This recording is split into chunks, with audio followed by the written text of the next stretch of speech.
Hi, I'm Harvey Briggs. I'm the editor and publisher of Rides and Drives, and today I'm in Austin, Texas, driving the all-new 2021 Rolls-Royce Ghost.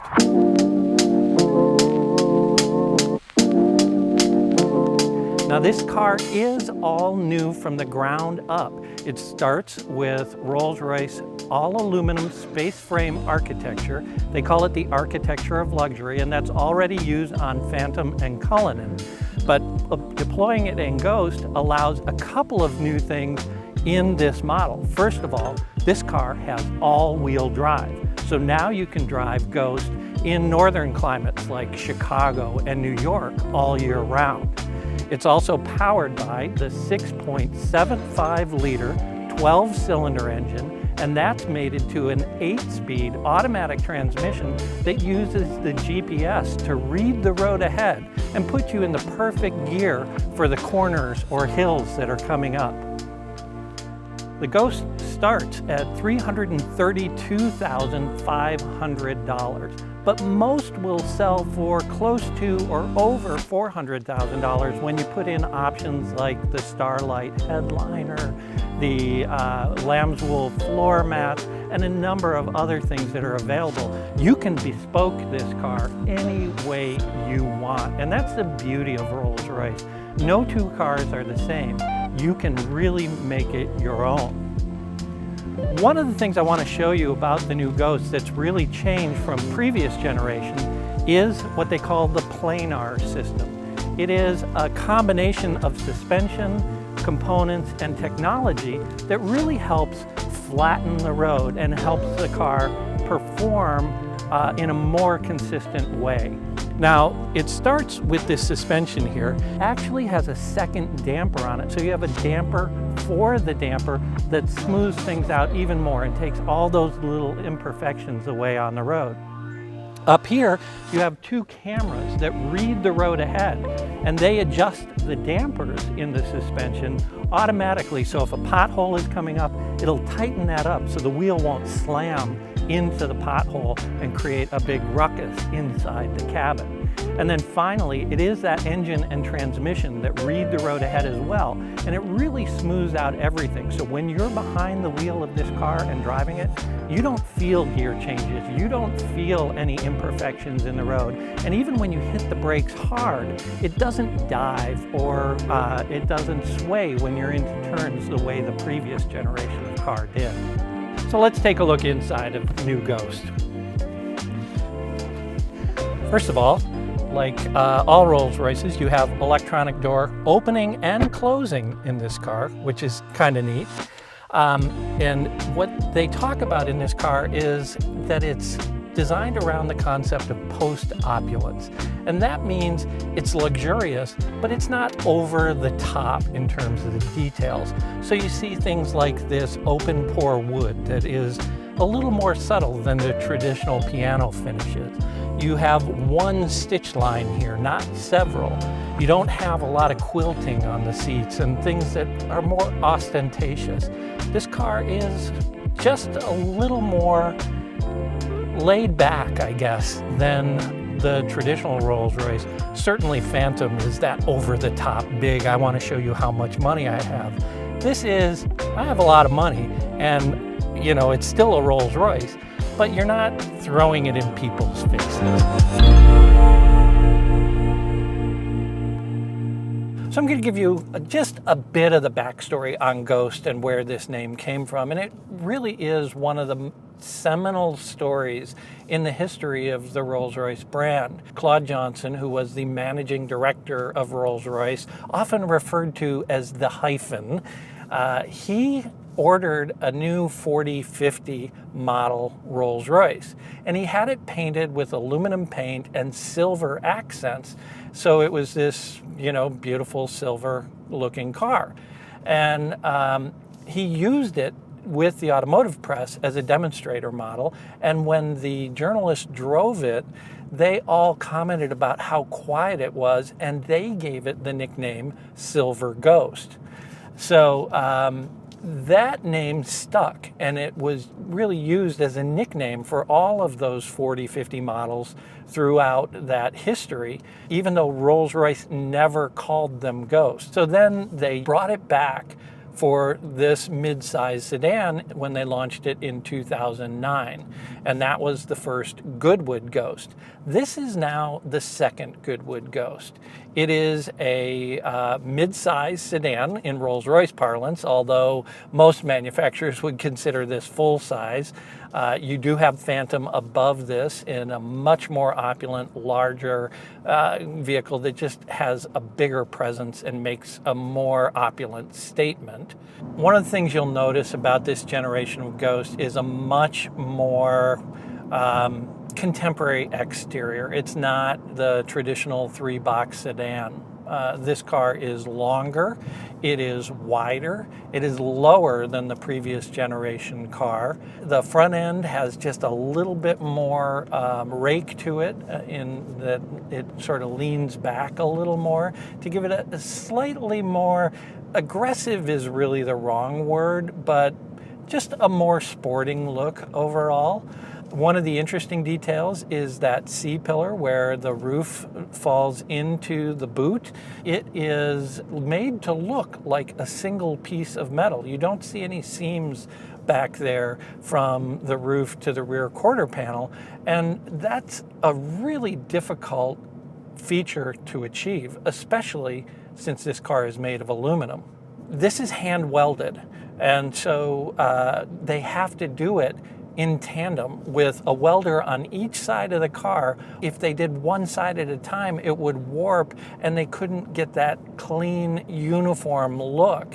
It's really intricate part of the craftsmanship that you don't really see. You think about craftsmanship in terms of the wood or the leather, but the guys who do the welding on this are craftspeople too.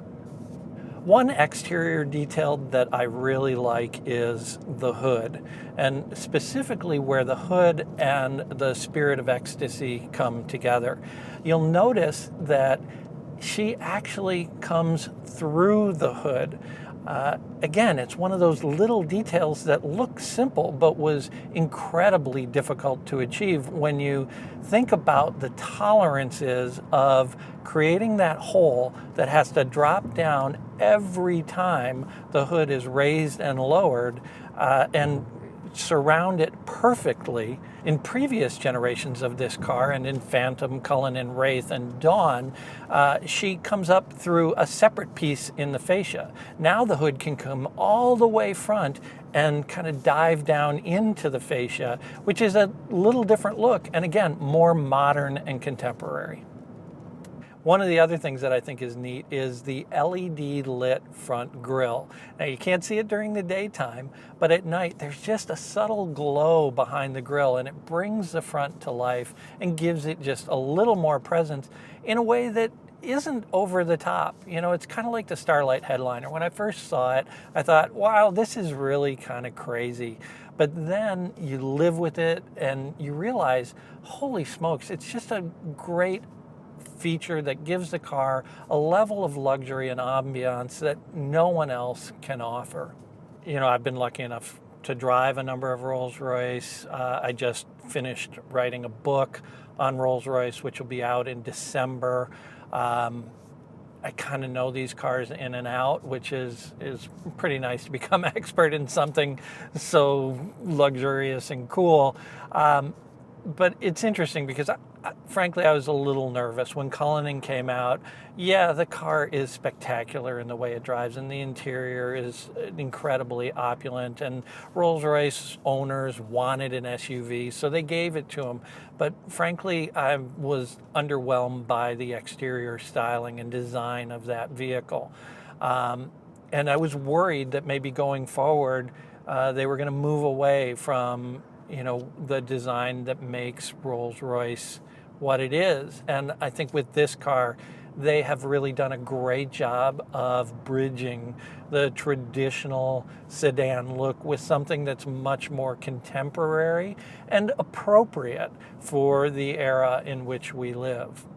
So the interior of Ghost is much less opulent than the previous generation, but that doesn't mean it's less luxurious. The concept here is that this is really reductive. By taking things away, everything else that's left behind has to be perfect. So you've got this single stitch line that goes all the way across the dash. It's the longest single stitch line ever put into a Rolls-Royce. And so every stitch of that has to be perfect or you'd notice it. And that's all done by hand by these craftspeople in Goodwood. The other thing they talked about when they built this car was how to make it quieter and how to make it just a more relaxing experience inside the cabin. And part of that has to do with sound insulation and putting things like the planar system in with the double damping on the front suspension to remove sound. But then when you start taking sound out, you start hearing more of the things you didn't hear before.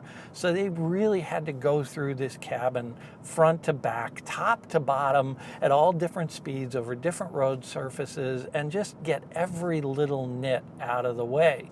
One of the things they found that was pretty interesting was as you drive this car at speed, initially there was like this weird little booming coming from the back. And they realized it was because of a pressure difference in the boot and the passenger compartment. And so what they did was they just put little vents in between the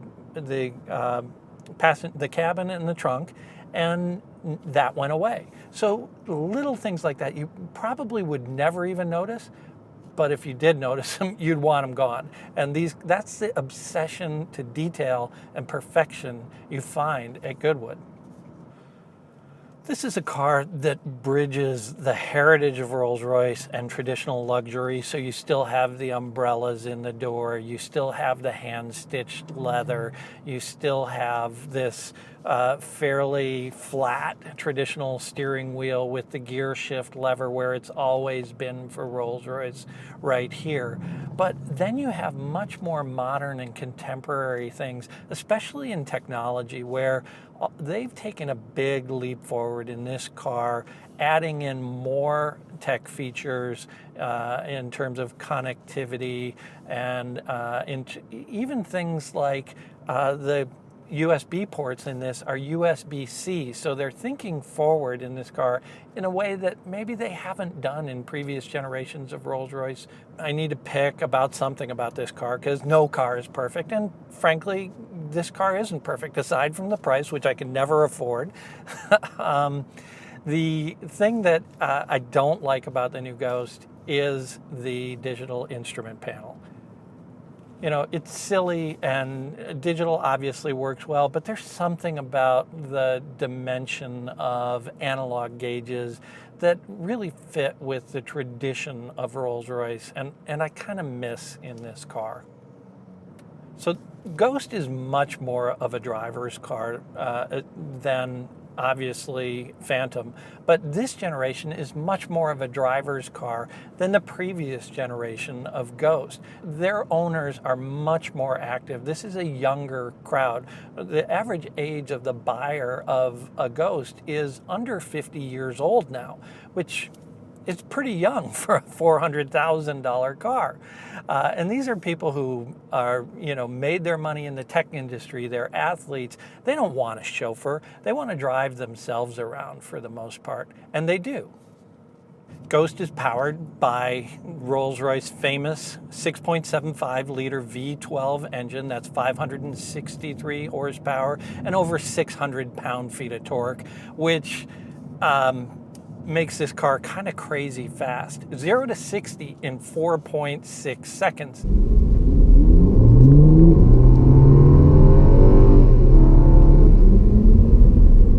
Crazy. A sub 5 second car that weighs 5,700 pounds, that's pretty spectacular. So I'm really surprised by the overall drivability of this car. It doesn't roll in the corners. It doesn't dive under hard braking. They've done a number of things to really improve the ride quality. When you hit the brakes, the ECU, the computer measures the force with which you're putting on the brakes, and then depending on what's going on, it will, tighten up the dampers so you don't get that diving under hard braking. Or if you accelerate hard, it tightens up the rear dampers so that you don't get the squatting that you typically get in a luxury car. Having driven this now, I'm really looking forward to the next generation Wraith built on this platform. Wraith is my favorite Rolls-Royce, and the black badge version of that is one I'd sell my soul to own. But I think I'm going to wait until they build it on the architecture of luxury with that planar system, knowing how much better this car handles than the previous generation Ghost. I'm assuming we'll get that same exponential leap forward on Wraith. I'm sure Rolls-Royce doesn't want me to say this, but it's probably worth waiting for. So when you talk about these true luxury vehicles, there are not a lot of options, certainly in the sedan market. Bentley makes their vehicles. You've got the Maybach versions of the Mercedes S-Class, and that's about where it ends. And as good as those vehicles are, there is another level of luxury and craftsmanship in Rolls-Royce that sets them above any other vehicle on the road. And the craftsmanship is really an interesting thing, because we had dinner with an owner last night at their house. Was able to sit and talk to this gentleman for a number of hours. He has a Rolls-Royce. He has a couple of them. And one of the things he said that struck me as interesting was, it's not just the vehicle, but it's the idea that I'm supporting this craftsmanship that will be lost if brands like this are not around anymore. I mean, this is a handmade car. It's handmade in the way the car is assembled. It's handmade in the way the leather is cut and sewn and stitched. It's handmade in the way the veneers are applied to the backing and then installed in this vehicle. The only two robots in the Rolls-Royce factory are in the paint department, because that's the only thing they've found that robots can really do better than a true craftsman. This car, I love the color of this car. This is called Tempest Gray. It has I'll call it purple, aubergine. Yeah, let's call it aubergine. That's a much more Rolls-Royce name for this color accent. You can see it here on the interior. But one of the things you'll see on the exterior is the aubergine coach line. And I'm pointing that out because I wanted to specifically talk about Mark Court, who is the coach line painter at Rolls-Royce. And by the coach line painter, I mean the coach line painter. He's the only guy in the world who paints coach lines on the side of these cars. There are a number of ways you can put a coach line on a car, but again, it's that idea of craftsmanship, and that there is one person who every day gets up, has a cup of tea or coffee, walks into the assembly facility, gets out his special squirrel hair brushes, mixes his own paint, and then paints these lines, these 6-8 foot lines perfectly by hand on every car.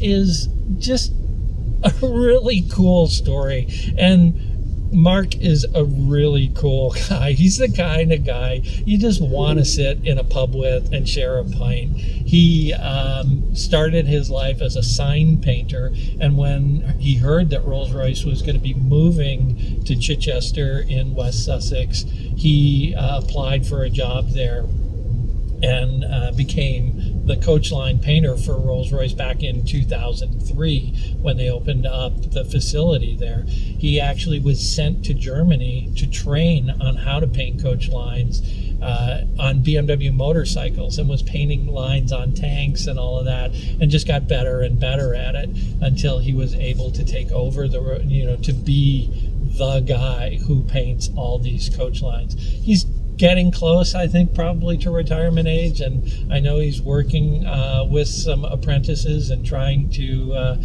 find that person who has the steady hand, the patience, and sort of the love of the Zen nature of doing this work. The thing about Rolls-Royce is, yeah, it's a car, right? It's four wheels, it's a motor, it gets you from here to there, and I can do that in a Toyota Camry, I can do that in a Porsche 911, I can do it in a Rolls-Royce. And frankly, there are people for whom spending this amount of money isn't that hard. There are about 5,000 people around the world every year who can do it. The fact that Rolls-Royce has found a way to take this classic British brand, contemporize it appropriately, and then deliver this incredible experience to the people who want it, which has created livelihoods for thousands of people in West Sussex in England. That's the thing you don't think about when you think about a brand like this. Everybody looks at it and looks at the ostentatious nature of it, but go to Goodwood, go to the factory, and meet the people who put this thing together. They're ordinary people like you and me who, happen to develop a skill that is so precise that they can do the kind of woodwork that is needed to be done here. They're engineers who figured out how to do this additional damping on a wishbone suspension to create a magic carpet ride that is completely flowing but not wallowing like that. So it's just people can talk about, why would anyone spend that much money on a car? Well, you're not spending that much money on a car. You're spending that much money on a concept. And that is really what Rolls-Royce is all about. It's the promotion of craftsmanship at the highest level in the automotive realm. And frankly, I'm glad that they allow the people to do that. So that's the 2021 Rolls-Royce Ghost. Tell us what you think in the comments. For more information, check out ridesanddrives.com and make sure to subscribe to us on YouTube and follow us on Facebook and Instagram. For Rides and Drives, I'm Harvey Briggs, and I'll see you somewhere down the road.